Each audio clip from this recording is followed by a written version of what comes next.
Good afternoon, everybody. Thank you for joining us in this second panel of this conference this morning from SAIS with some of the world's leading experts on the issue of Afghanistan and US policies. It's been 20 years. Tomorrow is the sad anniversary of 9/11.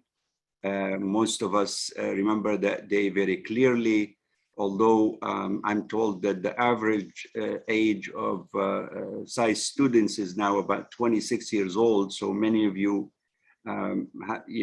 don't remember this day as clearly as we do. We have with us some really distinguished experts, starting with our dear former dean, Dr. Vali Nasr. We have with us also Dr. Charles Stevenson, and we have with us also Dr. Adria Lawrence and Dr. Carter Malkasian. I'm sorry, who wrote probably one of the most authoritative books on the issue of Afghanistan and US policy. My name is Hafed Al-Ghwell. I'm a senior fellow with the Foreign Policy Institute at SAIS. I'll be doing my best to moderate this star-studded panel. A couple of very quick housekeeping issues. The program, we will start with a few minutes for each speaker to introduce themselves and also to give us some opening remarks. After that, we'll have a discussion with the panelists, and then we'll move on to the Q&A from the audience. And then we will have a closing remarks. So without delaying this, let me start off with Dr. Vali Nasr, our former dean and a great expert on the region and US policies in Southeast Asia and the Middle East. Dr. Nasr, please go ahead and start. Thank you very much, Hafiz, and I'm very grateful to my colleagues at SAIS for organizing this event and inviting me. It is indeed an important, time for U.S. foreign policy and for Americans, not just because it's 20 years after 9/11, but also because it is we're at the point at the end of America's longest war. And that end has not been a happy one. And there's a lot of debate about what happened over these 20 years and what lessons were learned from it. And particularly being at an academic institution, I think it's important for us to think about the long duration of what this war meant and what were the lessons that we can take from it. There are questions about, how the war was waged. What were military successes and failures? And in the end, how did we conclude the war? There are comparisons that are made to Vietnam, etc. All of those are apt. But I think also it's a good time for us to think about strategic thinking. I think our entry into Afghanistan was based on a set of assumptions about punishing those who were responsible for 9/11 and making sure that that would not happen. But it's at that point, I think, that we made important mistake of confusing that mission with a much larger issue of building a state in Afghanistan, building a democracy, building a vibrant economy, and then dedicating 20 years to pursuing that goal and getting involved in fighting an insurgency. And I think that rethinking about, what that overreach meant for the United States is very key. It started the United States on a path of wars that got us into Iraq.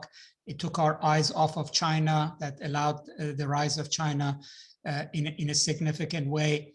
And so I think it's, looking back at this history, we have to sort of more broadly think about, this period as the start of a set of strategic mistakes by the United States that ultimately culminated in the way in which we left Afghanistan and how we counter the sets of issues that were left behind at that point in time. Let me stop here, and then I'll be very happy to engage with the panel. Thank you, sir. Let's move to Dr. Lawrence, Adria, for her opening remarks. Thanks so much. It's a pleasure to be here today to talk about this momentous occasion. But let me start by going back in time. In 1830, France invaded Algeria. And for the next 17 years after that, they conquered the coastal towns and plains, fighting an organized rebellion against Algerian leader Abdelkader. In the decades that followed, France expanded into the interior and ultimately the Sahara, eventually establishing control over the country of Algeria, which lasted until war broke out in 1954. So how did they do this? One thing they had was a very long time horizon. France stayed in Algeria for 130 years. The second thing they did was via the brutality of the conquest, through the use of techniques that are totally unacceptable in today's world, such as massacres of entire villages, and because of things like famine and the pushing off of native populations from their lands, 1/3 of the Algerian population was wiped out in the first 50 years of the conquest. So I just want to call attention to those two factors. Again, those are unacceptable forms of interventions in the contemporary world, and they ought to be. But that's how France managed to gain control of Algeria, a place that's not unlike Afghanistan in many ways. They established secure rule and they committed to staying indefinitely. So why do I go back in time like that? I think that setting Afghanistan in the context of other things we know from history can help us make some sense out of the last 2 decades there and how they unfolded. And so I want to contrast what worked in Algeria with what we think works when foreign powers intervene militarily in other countries. And I think that policymakers over the last 20 years took a lot of wrong lessons from prior cases of conquest about what it is that produces secure military control and a reasonable monopoly over the means of violence. The existing media and the policy discourses on what went wrong in Afghanistan focus on really 3 main issues that affected our 2 decades there. One of them is specific US policies and the resources that we dedicated to the intervention. The second is whether there were allies, local allies in Afghanistan that we could work with. And the third was the knowledge of the context and culture of Afghanistan itself. So, in short, what happened was that if the US did the right things, we thought with the right people, we could build a stable state.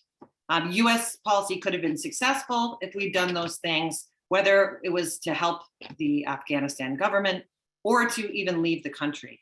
I think these 3 factors that we think are so important suggest that a lot of how the intervention goes depends on the actions of the intervener, the actions of the US, or the execution of the mission.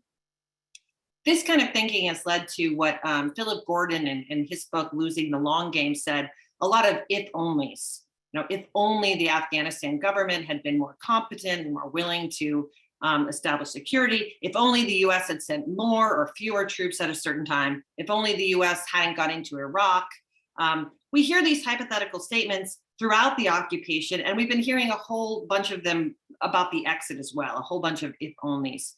And these are hypothetical statements that posit an alternate set of decisions that if only we'd gotten them right, we would have been able to produce stability, or at the least a stable and peaceful exit. Those if-onlys justified US intervention, and they kept our troops there as leaders successively tried different ways of achieving a secure government that could take over. So what I want to suggest here today, and I look forward to your questions and feedback about, is that there wasn't a perfectly calibrated policy formulation that the US could have followed that would have led to a smoother transition of power in Afghanistan. Why do I think that, apart from the absence of that actually happening in the last 20 years? Because what happened in Iraq and in Afghanistan was not fully up to the United States. And I think accepting the limits on our ability, which I think, Professor Nasr just referred to, is very important. Analyses that focus on the US choices, what the US did, they overestimate the US ability to project power in other countries.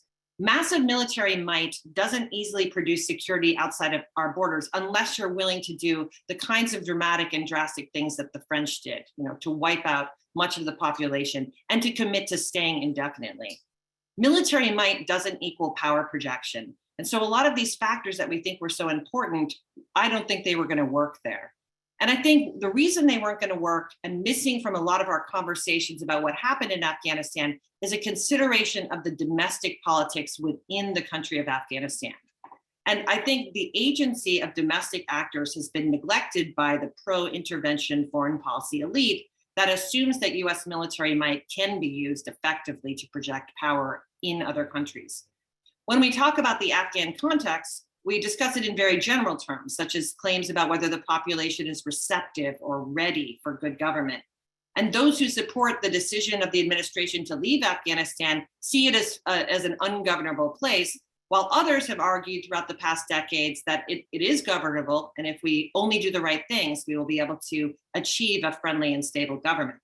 But it's not really the state of the government that's the obstacle. It's the domestic political struggles within Afghanistan that occur there and occur in every country in the world, including the United States, that have bedeviled the US occupation and its exit. So in other words, just to stress this as my final point here in the introduction, that it's not the pre-existing society. We hear that it's tribal, that it's like not ready for these things, but it's the fact that foreign military intervention itself creates upheaval within a country, and it alters the political calculus for domestic actors. Those domestic actors have agency. And until we understand that other places too have political divides that matter for how people react, we're going to continue to think that we're better able to fashion outcomes overseas than we really are able to do. Thanks so much. I look forward to this conversation. Thank you very, very much. A few very important points that I'd like to pick up on soon, but let me move on to Dr. Charles Stevenson to give us a sense of what does he think, how the US government got involved, what is the decision-making process that sort of led to this, and also the exit part of this story. Thank you. And I teach at SAIS how Congress and the executive branch make foreign policy. And I think, well, first, the general rule we should understand about conflict, and I'm sorry that my screen is flashing for some electronic reasons, but the general rule is that Americans like short and successful wars, and they don't like conflicts that last a long time or become unsuccessful. Trouble was the Afghan war lost on both counts. But if you talk about the politics of getting into the war and the politics of leaving, as we've done in the last month, first I want to say the system worked. The system worked. The system, public opinion, and our constitutional system got us into the war 20 years ago, and it helped push us out in the last month. There was, as others have commented, there was enormous public support for going into Afghanistan, getting Al-Qaeda, ousting the Taliban. Congress actually authorized a major military operation. They didn't call it war, but they intended to have a major conflict. And they even put in restrictions saying this was not what the White House wanted, a blank check for a global war on terror, but a conflict aimed at the people connected with the 9/11 attacks. They didn't give a blank check, but of course, once they authorized that war, they then abdicated their war power while presidents stretched the meaning of the 2001 AUMF, and Congress abdicated its power and said neither yes or no to Syria, Libya, Somalia, and other conflicts that we've been involved in. Public opinion on the Afghan war was positive until the last few months. At no point until this summer did more people think it was a mistake than not. Now, the folks who did think it was a mistake were in the 46%, which is pretty substantial, but still the majority or the plurality did not say it was a mistake until this summer. Whereas in the case of Iraq, the public turned against the war in 2006. So public opinion was a factor. Now, where are we today? Public opinion supported the withdrawal and was shocked and dismayed at the way it played out. But they still, and the latest polls still say that they're glad that we're out of it. Now, the Biden administration tries to justify the outcomes by saying they had lots of meetings. Was it 96 meetings? Okay, they had lots of meetings. Trouble was they never reached final decisions and adequate plans. And as I think the regional experts recognize, we were very close. Afghanistan was very close to the tipping point even before the final weeks. So things did not turn out. The withdrawal and the damage, therefore, to President Biden, his reputation, to his administration is significant, but I think it's limited. I don't agree with some of the doomsaying that I heard in the first panel. Just to give you some historical examples, Jerry Ford's public approval jumped after the fall of Saigon. And Ronald Reagan and Bill Clinton both got reelected after the debacle at the barracks bombing in Beirut and Black Hawk Down in Somalia. So presidents can regain power and support and so forth, and it's 18 months until 15 months until the 2022 elections. In fact, the biggest threat to President Biden right now, biggest threat to the Democrats, is not Afghanistan. It's going to be vaccinations. It's going to be, is the government going to shut down? Or are we going to have a collapse, the breaking of the national debt? Those domestic issues, I think, are going to be a bigger political problem, and that the attention on Afghanistan will fade. Now, how does this affect our foreign policy? Well, I think good consequence is that it reinforces caution about military interventions for the reasons that Professor Lawrence has just made. I think we'll be a little more cautious. But remember, we're not isolationists. We still have troops equipped for combat in 18 countries. That's the War Powers report that the president's required to give every 6 months. 18 countries, we're still ready. And what are our big challenges in the next few years, potentially? Taiwan, Iran challenging Israel or whatever. The American public and both political parties strongly support Taiwan and support Israel. And the public and the officials in both parties think that China, Russia, and Iran are bad guys. So I think the mood is there for the kinds of challenges a lot of people posit. I don't think we're sliding into isolation, and we are not, to use Richard Nixon's term, a pitiful, helpless giant. No. You're silenced, Hafed. I'm not the best in technology. My apologies. Let me move on to Dr. Carter Malkasian, who just wrote a great book on the history of Afghanistan and the history of US involvement there, the war. And I wonder if he can also cheat with us and give us a 1 minute conclusion of his really extensive and very, very great book, which I will encourage everybody here to actually get it and read it if you are interested in this topic. Carter, please. Thank you very much. I appreciate that. I think we've all been learning in the course of Afghanistan, and I'm not sure even now that I can claim to understand Afghanistan. The more time you spend in Afghanistan, the more you work there, the more you realize that you don't know things and that you don't understand everything that's happening. When I started working in Afghanistan, I'd say I was more optimistic for how things could turn out, and that there was some possibility that the government would be able to stand on its own, perhaps with a small US presence. And over time, I gradually began to see how difficult some of the problems were, how intractable many of the problems were. Some of these are grievances we've talked about, how the government mistreated its people. Some of it's related to corruption. Some of it's related to the presence of Pakistan as a safe haven. Whether or not that was actually the policy of the Pakistani government, just simply the fact that it was there was a very difficult problem to solve. And I'd chime on to what Professor Lawrence was mentioning, that the Taliban were fighting to resist occupation.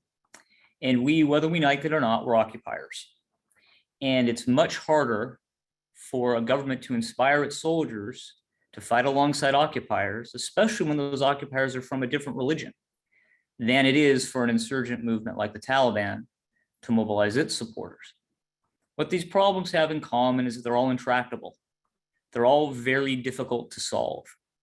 And that means looking back, there were perhaps some opportunities that we can go into later to change course, or at least set a better course. Perhaps not win, but maybe not lose so badly.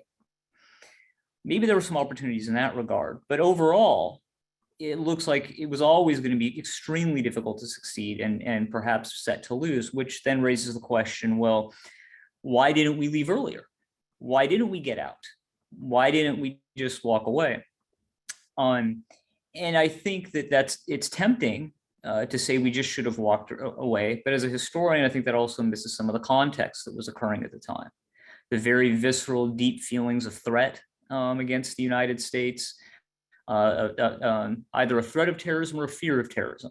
But regardless, had a real political impact and was a real concern for multiple presidencies that if they left Afghanistan, terrorism could reemerge, it could be an attack on the United States, and that would have domestic political implications.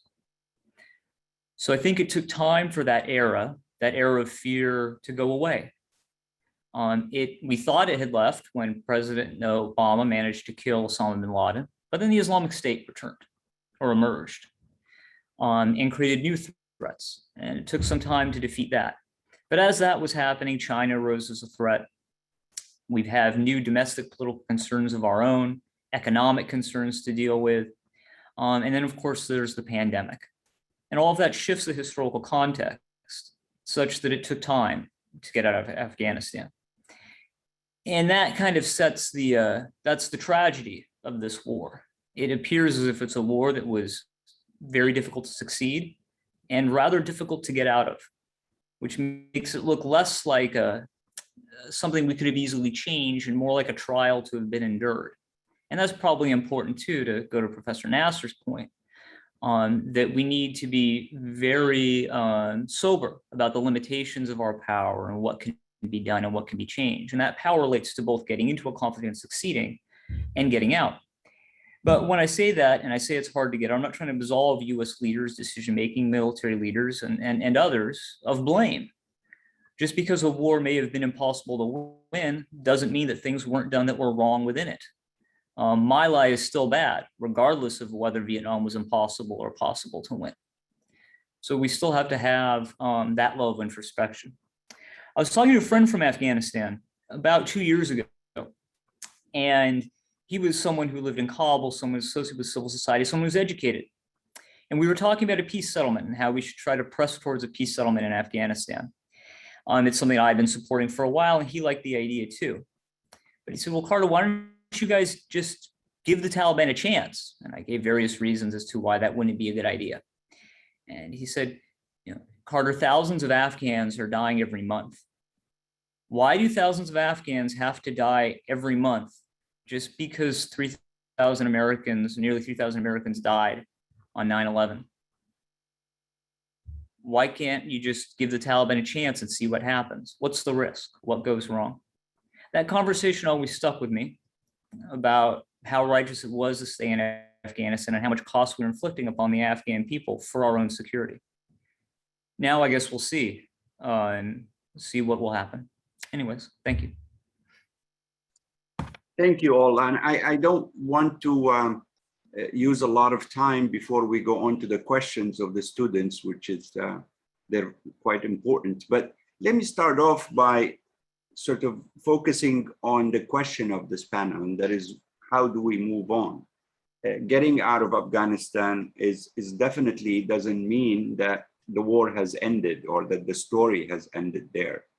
There is a lot of ramifications for this, both for the United States credibility around the world, and also for the realignment that is happening in the region itself, whether in the Gulf or the Middle East in general or Southeast Asia.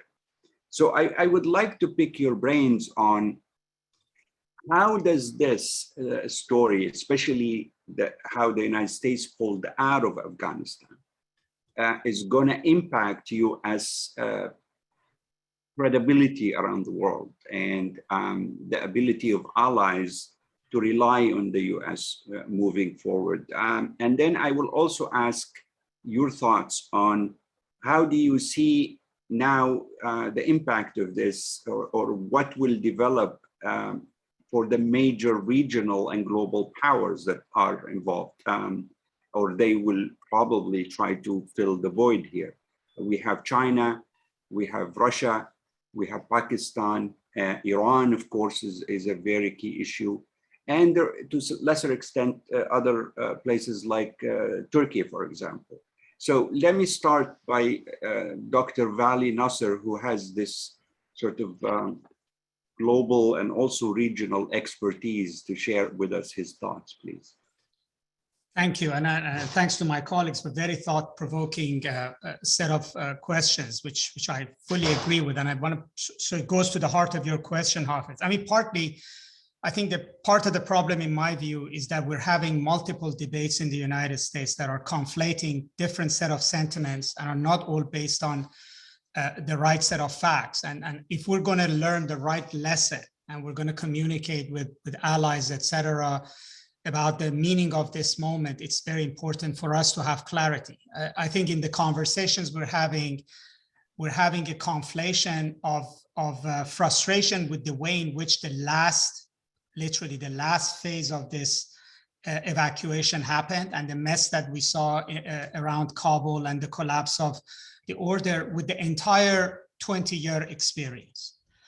There is the issue of whether the United States should have stayed or not, and how it left is being conflated into the same thing and is being put on the lap of President Biden. And you know, the reality is that this is a process that started actually a while back, and many of the regional actors had begun to read the outcome much before the American public did. Most Americans are not paying attention to the fact that of what the Doha Agreement was. What did the United States rightly or wrongly agree to? By the time President Biden came in, there were only 2,500 soldiers left. Yes, they weren't getting killed, but that's largely because the Taliban were in a ceasefire with us, but they were winning nevertheless. I mean, the Taliban have been winning territory in Afghanistan now, at least since when I left working on Afghanistan, Pakistan. They have been gradually building power. They have been winning. Most of the regional actors saw this coming.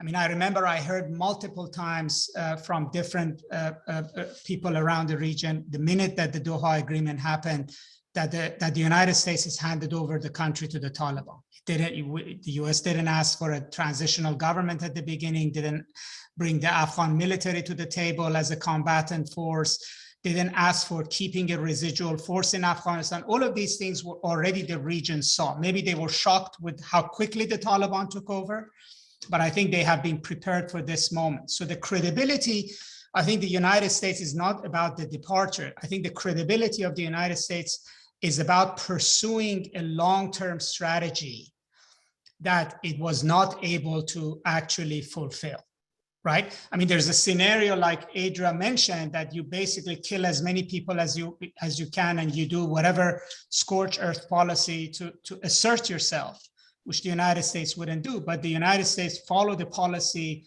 that everybody saw was out of its reach, and it started failing at that policy long before it realized. And I think so I think the world wants to see from the United States policies that it can actually reasonably accomplish. Secondly, I think it's important to note, I think the world wants to also see what does it is that the United States will learn from this. You know, we often don't say, but the Afghanistan war happened in the shadow of the first Iraq war. It was such an easy war to kick Saddam Hussein out of Kuwait that the United States became over-reliant on its military. But what it didn't learn from that first Iraq war was that the elder President Bush did not overreach. It didn't go to Baghdad. the mission was limited. Get Saddam out of Kuwait, downsize his forces, put containment around them, and go home. And his son made the mistake of not realizing that lesson. So in a way, you know, history matters, as Adria says, because, you know, we have very short-term memory that you know, there are strategic conversations that we've had in that light. Secondly, I think, you know, the lesson that has been learned is, and this is important about the Pakistan part. Pakistan was very important to this defeat. But, you know, the Pakistanis may have supported the war on terror, but Pakistanis were never supportive of the United States establishing a powerful, independent government in Afghanistan, because they understood it would always be pro-India and it would be a threat to the territorial integrity of Pakistan. There are 20% of Pakistan are Pashtun, 40% of Afghanistan are Pashtun, but there are many more Pashtuns in Pakistan. And to this day, no Afghan government has been willing to recognize the Durand line as the border between the two countries. In other words, Afghanistan, and I encouraged Ambassador Holbrooke to raise this issue in Kabul, that will you be willing to accept the Durand line as a way of getting the Pakistanis to be more supportive? And they uniformly said, no, we won't, which means that they have a claim to Pakistani territory. And so the Pakistanis were not going to help us. So just because our national interest is an independent government in Kabul with a 400,000 man troop doesn't mean that the Pakistanis will support us. And I think that that issue is important for us to understand, that national interests of other countries don't align with ours. And I think a lesson of Afghanistan others have taken is that a country like Pakistan can pursue its national interest and ultimately can impose its national interest against the US interest. Now, to the last point, Hafez, we've left. For us, Afghanistan is a distant land. If the Taliban hold to their promise and Afghanistan doesn't visit us in New York, we don't intend to visit them back. That's the basic point of the Doha Agreement. But Iran, Uzbekistan, Tajikistan, to some extent, Russia, China, and Pakistan will always care more about Afghanistan because they're next door. And just because we've left doesn't mean that they can afford to leave the Taliban alone. So I think their priority right now is that, okay, the United States facilitated this government coming into power in Kabul without any kind of a compromise. Now, their interest is that the Taliban succeed as a government, not imposing Sharia and violating human rights, but that Afghanistan does not become a lawless region where nobody can account for what terrorist or what drug lord does anywhere. So their priority is that they don't get hundreds of thousands of refugees pouring on their borders, that their territories don't become transition points for drugs coming out of Afghanistan, and that the Taliban don't lose control over areas of their territory when ISIS-K, Uyghur nationalists, Uzbek Islamists, Chechen fighters, Pakistani Taliban, etc., can set up shop and then basically attack those countries on their border. So there's a lot of conversation happening. There's a lot of shuttle diplomacy happening. Presidents of countries are talking to each other on an ongoing basis. Foreign ministers are meeting. So it's a moment in which, as the United States is withdrawing from the region, we're seeing the beginnings of also regional security arrangements, which our overwhelming presence in this region since 9/11 has not provided the space for the region to begin to take care of its own problems. And we're beginning to see that, and we shouldn't look at it negatively. I mean, the Chinese should care about Afghanistan more than us. They're a neighbor. In fact, their involvement has been too little thus far in terms of protecting their security interests.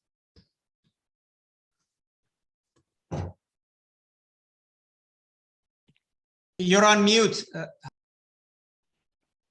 I need to learn how to do this more efficiently. Thank you very, very much, Vali. I mean, very, very important points. And you touched on something that, we need to get into, and that is, does this withdrawal from Afghanistan equate to a complete withdrawal for the United States globally and from the region itself, or is it a realignment of US approach to global issues and to the region? But let me go to Adria to pick her brain on this question of moving forward and the impact regionally and globally on US credibility and foreign policy. Thanks. I'd be happy to follow up on that and also to bring in the point that you just raised. So first on credibility, I think there was an important credibility issue 20 years ago following the attacks in the United States at 9/11, where the US was warranted and justified in responding to those attacks. And it would have harmed our credibility not to go after those who attacked us and those who were offering them shelter.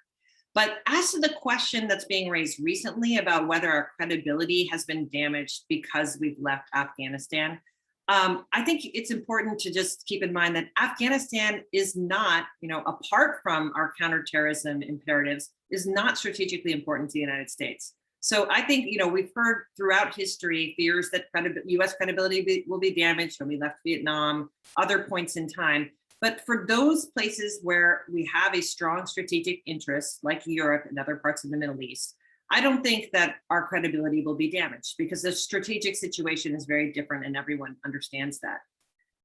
A second point on the sort of broader lessons that we take away. And here, picking up on something that Dr. Stevenson mentioned about, what's the sort of the big lesson here? Is it a choice between isolationism and engagement? And I think we should be wary of people who are putting it in those stark terms. And the last panel, my colleague, Professor Cohen, also talked about how we may regret disengagement, that disengagement would be a terrible thing for the United States. But there's a lot in between isolationism and committing to nation build within other states. There's many opportunities here for the United States to achieve limited goals in the Middle East and North Africa and other parts of the world, modest goals to push governments to increase their accountability to their own population, to decrease corruption. And we have things to offer that can help with that. But I really think that, the lesson we've learned, contra my colleague, Dean Cohen, with all respect, is that, nation building has not worked out well for us. And we have not been able to control it the way that we thought we should. And that is something that we really need to take to heart as we move forward and think about what the limits are on US power going forward. And I think we saw that a lot in the exit from Afghanistan. There were a lot of these if onlys when we were leaving Afghanistan about how, if only we had told people earlier, if only we had started evacuation processes. And those all rest on some of the same fallacies that pushed us, during the intervention itself. And those fallacies are based on the idea that the US is fully in control and that it can pull all the strings in exactly the right way. But when you're leaving a country and when you're pulling out and handing over control, you're no longer fully in control. And so, I think that the Biden administration probably did the best that it could have done at that moment. And we can talk about little things that might have made a difference at the margin, but we also have to look at the other side of the calculator and think that this exit could have been a lot worse depending on what local Afghan actors did.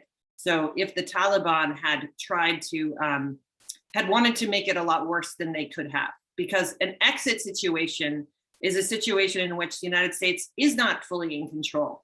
And yet our discourse about that in the media seems to be suggesting that the United States really could have orchestrated it perfectly. And I think that's a big mistake that's come out of the coverage of our departure. Thank you very, very much. Dr. Stevenson, any thoughts on this?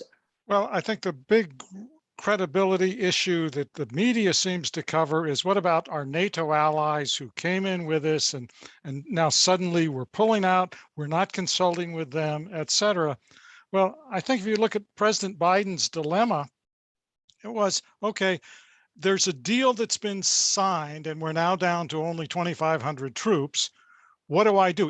A deal, by the way, that General McMaster calls a negotiated surrender. And he decided that it was better. I don't know what's happening with my video here. He decided that it was better to. Yeah, we can't see you, but go. Now you're back. Okay, now you're well, back. you can hear me anyway. Okay, so he didn't want to break his campaign promise just to get what General Dunford called term insurance. You know, you had to keep staying there for this thing to pay off. So he kept the deal. Of course, if you want to be a global leader, you can't start reneging on deals.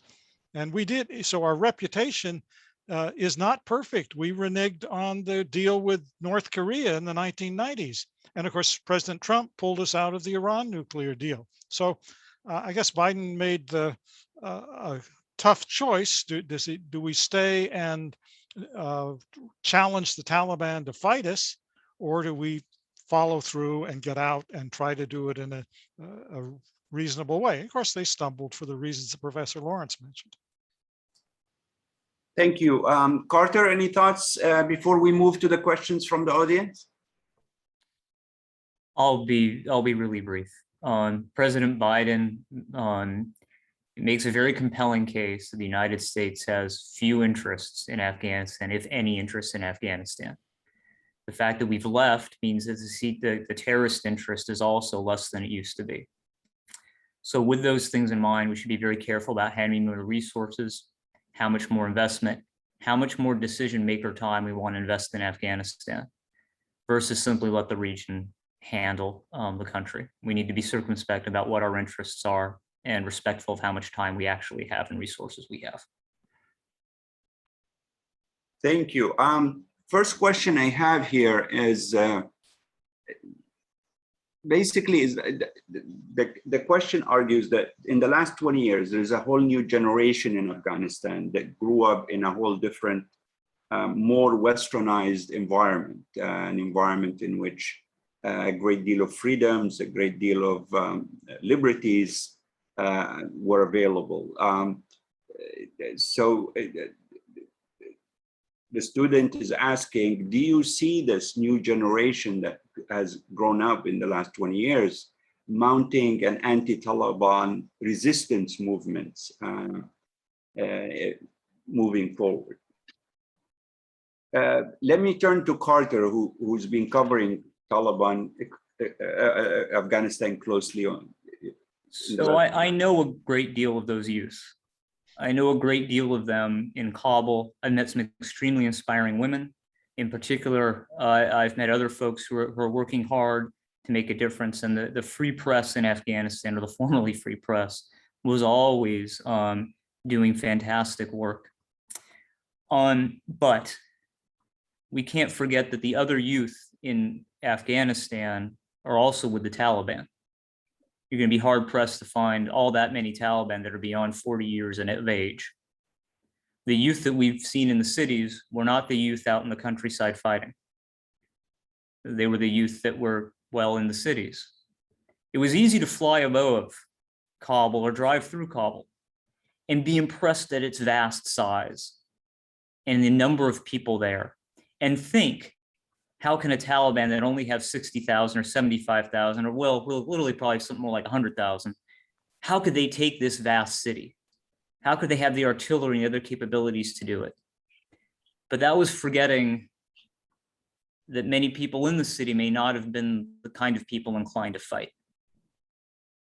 That's a part of the great crash in Afghanistan, the great rout that we've seen. Now, I don't mean to, I don't want to speak ill of the youth that are there and their beliefs and what they've tried to do. So we may see some kind of resistance move forward, but the most important thing to have done was to have fought in the past 2 months. And so having not seen that, we have to take that as a signal that resistance probably isn't going to be too strong for at least some time to come. Doesn't mean it can't change, and I could be wrong in all of my assessment here. But we need to be careful that we've focused too much on one thing in Afghanistan and failed to see the larger picture. I may just quickly add to Carter's point. You know, not just the youth, but the sort of the new middle class in Afghanistan, the people that we particularly are worried about, were also the result of an economy that was supported by the war. It's the money that poured into Afghanistan that not just to the government, but that sustained all kinds of economic commercial activities, and that money has also dried up. It's, in other words, the sort of economic basis of that class is now in question. People that were hired by the US, had family members, it gave them disposable income, they spend it in the bazaars, spend it on taxis, on telephones, etc. And that money has disappeared. So it might be a situation like what we saw under sanctions under Saddam, where the middle class was basically decimated, not because of government political policies, but because of poverty, that people are going to be pushed below poverty line, and so that creates a very different dynamic. Adria, any thoughts on this? On the new generation in Afghanistan and how it may respond to all of this? No, I don't think so. I mean, I think predicting protests and response is very difficult to do, and we don't yet know what the new Taliban is going to be like. I mean, the Taliban has changed as an organization a lot over the last 20 years. Are they going to be more respectful of rights for women? We don't know the answers yet, and so it's very difficult, I think, to start predicting what might happen. Dr. Stevenson? I'll pass. Nothing? Okay, the second question is, if the US early operation in Afghanistan was able to achieve achieve its main objective, and that is to capture or kill Osama bin Laden, would that have altered the strategy of the United States in Afghanistan early on, as opposed to staying 20 years and what we have seen in the last year or so? Vali?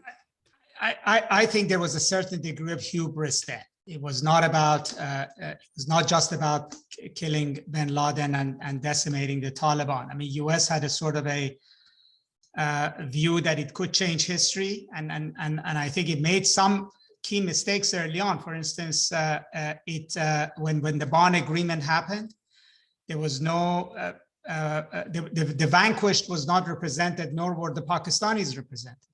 From the get-go, they became dissenters. The US refused to sort of integrate or accommodate Taliban who lay down their weapons or were willing to accept some kind of integration. I think it was a mindset, as I said, that came from not only the anger and also the desire to hold accountable that Adria was referring to, but also I think from the way in which it read the first Gulf War, that it didn't need to talk to the Taliban, it didn't need to talk to accommodate that, and I don't see this would have been very different. This idea that we're going to create a Switzerland in Afghanistan and it's going to change the entire region and do away with the kind of ideology that produced the Taliban, I think was at that point in time too much ingrained in the White House to have made a difference. Dr. Stevenson, what do you think? I mean, would the US strategy or policy approach to Afghanistan have changed dramatically if they were able to capture and kill Osama bin Laden early on? That's a hypothetical. I really don't, I'll let the regional experts deal with that. My sense, though, is that President Bush, because of his own views, wouldn't consider that enough. That's why on September 12th, Rumsfeld and others were talking about, this is our opportunity to go to Iraq. And I think we do have to remember that Iraq was a counter-proliferation fight, just as Afghanistan was a counter-terrorism. I don't see in fact, that's why I don't think we need a GWAT memorial, because that puts the two together and they should be kept separate. Rumsfeld actually tried to give the same battle ribbon for both conflicts, and fortunately, whoever decided you had to have separate battle ribbons. Yeah, I mean, that's a very interesting point of how these two conflicts somehow spilled over each other and created this large sort of confusion moving forward. Carter, what do you think? Would US policy have changed or strategy in Afghanistan if they caught and captured Osama bin Laden and Al-Qaeda leadership? I think everyone else has made a very, very good points here as to some of the other factors that were compelling that. Usually when I hear about our ability to capture Osama bin Laden, I think we just kind of forget the actual difficulties of doing that. The Spingar mountain range, where Tora Bora is located and Osama bin Laden is located, is a real mountain range. It has real ravines, it has real cliffs, it has real canyons in it. We've conducted tens upon thousands of raids in Afghanistan and Iraq, and often we can't get the target when it's in totally flat, open terrain. So it was always going to be hard to get Osama bin Laden, and so for that reason, I don't really see it as missed opportunity as much as something that was actually likely to happen. Adria? I think there's another interesting counterfactual. You know, this question comes out of a desire to know what could have turned the U.S. policy in a different direction. And I agree with everything that's been said about the likelihood of getting Osama bin Laden, turning that. But I think there is an interesting hypothetical here of what if the Bush administration didn't have these sort of grandiose visions that Vali referred to, and instead, went in on a punitive mission with the mission of punishing the Taliban for supporting Al-Qaeda, and had accepted or induced the Taliban surrender and then departed. And I think we wouldn't then be talking about the failures of the last 20 years. And we would have stood up for against terrorism and probably continued counterterrorism operations in the region without taking that further step that really was an ideological step that the Bush administration decided to undertake in Afghanistan and also in Iraq. Thank you. There are a lot of questions, but I think we're just going to close, with this last one. So I'm under strict orders to keep the time, so I can't violate that. And then we'll go to closing remarks, and then for Dean Calder to close the session. The question is about holding Pakistan accountable. The basis of the question is, we've been reluctant to hold Pakistan responsible for, or the ISI responsible for, a great deal of what happened in Afghanistan. And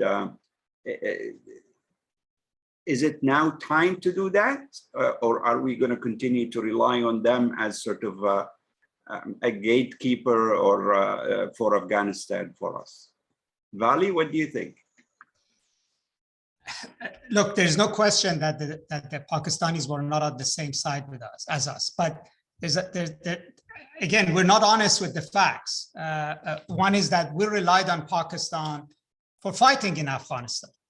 A lot of American equipment, food, etc., that went for American soldiers went through Afghanistan. And yeah, we did get tough with them at one point. American soldiers killed 24 Pakistani soldiers on the border.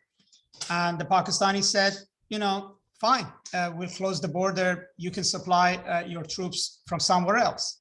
And very soon we found out that that's difficult, that we don't want to ask Putin for, permission to go from the north. And, we found a way to make up, but the bottom line is this attitude that, look, because we've decided that this is our policy in the region, that we expect that the Pakistanis would see Afghanistan the same way. And we never actually asked them from the get-go about what, how they saw the war. And the Pakistanis saw the United States presence in Afghanistan and what it wanted to do as an existential threat. I mean, the things that they told us, like that, that since you've come in, Indians are proliferating around our border. True or not, it told you that, what's their priority. Or the fact that they did ask when Ambassador Hallberg pushed them hard, they said, one demand we would have is that for Afghanistan to recognize the Durand Line, which the Afghans would not do. Countries will go to enormous amount of lengths to protect their vital national security. And Afghanistan is vital national security for Pakistan. And we sort of never thought to account for that in fighting that war. That is a very interesting point. Quite sad, in fact. But Dr. Stevens and Adria, please jump in here. What do you think about this question that we just got about the responsibility of Pakistan and as a ISI, and whether the United States was too late to hold them accountable? I defer to the regional experts. Yeah, Adria? I agree with Vali about this. His position is a good one. Okay, I need to also tell you that Dr. Carter had a class, so he logged off and he sent a message thanking everybody and apologizing. But he said he dreads having an angry class if he runs late. So let me give each one of you a minute or so for a concluding remarks or any final thoughts. Especially for students, as you know, as the saying goes, it's always you should always trust those who seek the truth and search for it, and never trust those who say they have the final truths. As an invitation for the students to continue this and to thinking through this, as it will impact us all over the next many years. So final thoughts from everybody. Vali, let's start with you. I mean, I would say that, you know, our inclination always is to find someone to blame or some issue to blame, but I think things unfolded the way it did. I think the key for us, particularly in academia with our students, but more broadly, is for us to think about what could have been done differently at each step, and particularly, you know, what can we learn from history, or as Adria brought to our attention, from other similar experiences. And so that we don't end up in the same place again 20 years from now. Dr. Stevenson? 4 quick points. I think that we should reconsider how we train foreign forces. We haven't done a good job of that. I think we should rebalance the civil-military relationship, because part of the reason we've had a forever war is that we've deferred so much to the military, whose DNA is can do, and therefore they always think maybe they can make a difference, give us more time, give us more resources. Third point is, and it relates to something Professor Lawrence was saying, or my reaction to it, I think we have to realize that most foreign policy choices are on a spectrum. They're not binary. And there are a lot of ways to get between red and purple, not just either or. And the fourth point is, every professional military organization does after-action studies. Our Army, especially our whole military, is very good at that. They call them lessons learned studies. The British have a better approach. They call them lessons identified. Because if you look at the Inspector General reports out of Afghanistan for 20 years, they gave us lessons. They identified the lessons, and we just didn't learn enough of them. Interesting, a very, very important point, yes. Adria? Yeah, I think for my final point, I just want to stress that I think, you know, one lesson that students can take away, and scholars and observers of the region, is that we really need to find a better way to connect the sort of US foreign policy experts with also those who have expertise in the domestic politics within a particular region. And, you know, we hear a lot about what the US actions were from people who study the United States and who study US foreign policy. But there's a disconnect between that and the people who study Afghanistan or Pakistan or other countries of the world. And one important thing is that, you know, one of the students brought this up. It said, do we need to know more about the context and the culture? But those are not fixed things in any of these countries. All countries have politics, just like we have political divides here in the United States, and they have very deep political divides. When there's an upheaval, those political divides become very critical, and, you know, they change rapidly. So what I'm not suggesting is that we need to try to understand other countries as a sort of stable culture, but what we need to do is try to connect with people who are looking at the political responses and actions of agents within other countries, and not focus overly too much only on the politics that are driving the United States' choices. Thank you so very much. I am really grateful and honored to have been among you and to learn this much from both the previous panel and this panel. I also want to thank Carter, who left us, Dr. Stevenson, Dr. Lawrence, and our dear former Dean, Vali Nasr, of course. We have now our current Dean, Dr. Calder, who will close this. But I thank you so very much. I hope I did you justice by allowing you to speak your thoughts. Thank you so much. I must say, I'm really quite stirred. We are sitting, thinking today in the shadow of history, of course, the day before the 20th anniversary and just a few days after the United States and its allies pulled out from Afghanistan. In the first panel, we really had a mesmerizing set of first-person accounts, it seems to me, of those days, especially the World Trade Center itself and the immediate aftermath. As one speaker said, nothing will be the same. As another said, it isn't over. And in what we heard in the second panel, to me, were also mesmerizing, but very fine-grained accounts of the transformations that are occurring right now, as well as the alternate possibilities that might have been. Of course, difficult to come to any real conclusions, except I must say I'm struck by the breadth and the depth of the quality of SAIS analysis here. And I think certainly these discussions will go on. But there's one thing that's clear, as Dean Nasr said, what can we learn? It was really a challenge that he presented to us. What can we learn so that we don't end in the same place 20 years from now? I must say, I've enjoyed this very much. I think we all have much to thank our participants today, and also for the audience that has stayed with us and contributed. So thank you very much, and it's good we'll continue this dialogue.